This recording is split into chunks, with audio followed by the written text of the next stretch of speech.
Tata. এই তোরই শোনো, আমার একটা কথা শোনো। কি কথা? আজ কলকাতার স্কুলে তোমার প্রথম দিন। সবাই এখানে অচেনা, সবার সাথে বন্ধুত্ব করতে কথা বলতে একটু অসুবিধে হবে আমি জানি, কিন্তু না না মাম্মা, আমার ফ্রেন্ড বানাতে অসুবিধা হয় না। হ্যান্ডশেক করে বলবো হাই আমি তোরি, তোমার নাম কি, তারপর কথা বলতে বলতে ফ্রেন্ডশিপ হয়ে যাবে। দেখছেন তো আমার বিএফএফ কত স্মার্ট। কিন্তু এই স্মার্টনেসটা টিচারের সামনে দেখালে হবে না। পড়াশুনো করার সময় তোমাকে মন দিয়ে পড়াশুনো করতে হবে। কি বুঝেছো? সবার সাথে ভালো করে কথা বলবে, টিচারদের গুড মর্নিং বলবে, আর গুড গার্লের মতো বিহেভ করবে, আর পুরো টিফিনটা ফিনিশ করবে। বেশি দৌড়াদৌড়ি করবে না, একদম দুষ্টুমি করবে না কিন্তু। ওরে দুষ্টু মেয়ে, আমাকে নকল করা হচ্ছে তাই না? তোমাকে হাসাবো বলেই তো নকল করলাম। তুমি আর টেনশন করো না, ঠিক আছে? তুমি তো জানো আমি কোনো দুষ্টুমি করি না, একেবারে গুড গার্ল। তুমি কিন্তু টিফিনটা ফিনিশ করো, আর কারোর সাথে ফাইট করো না, কেমন? উফ মাম্মা, আমি ফাইট করব না, প্রমিস। এটা চিলপিল। কি বললে? চিলপিল? দেখছো বিএফএফ, তোমার মাম্মাম কিন্তু তোমায় একটু সময় ছেড়ে থাকতেও কেঁদে ফেলবে মনে হচ্ছে। সেই তো, তুমি একটু মাম্মামকে বোঝাও না। আমি কি কোনো ওয়ারে যাচ্ছি যে মাম্মাম এত দুঃখ পাচ্ছে? আপনার কি মাথা খারাপ আছে? কেন?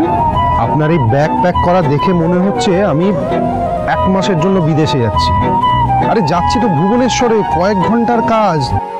মেয়েটা সত্যি একেবারে ওর বাবার মতোই হয়েছে। হ্যাঁ তাই তো। আর এই বদলানি থেকে তুমি আমার উল্টে। বাবা বাবা, আরে টানছিস কেন?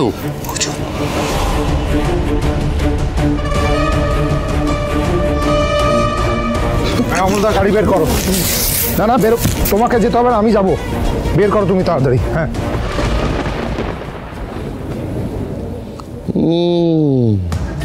মনে হচ্ছে বউকে আনতে যাচ্ছি। আনাচ্ছি বউকে। অনিমেষ, ফোনটা দে তো। এটা ফোন? থাক, আমার আছে। একটা কাজ ঠিক করে করতে পারে। হ্যালো রিপোর্টার ম্যাডাম, আমি ইন্দ্রজিৎ বসু মল্লিক বলছি। আপনার জন্য একটা দারুণ দারুণ ব্রেকিং নিউজ আছে।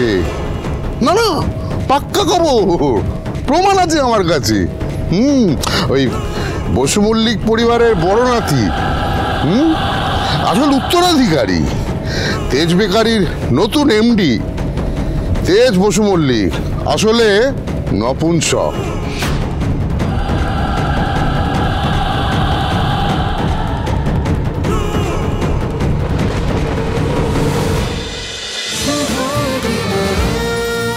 শুভ বিবাহ সোম থেকে রবি প্রতিদিন রাত 10:30টায় স্টার জলসায় ও জিও হটস্টারে।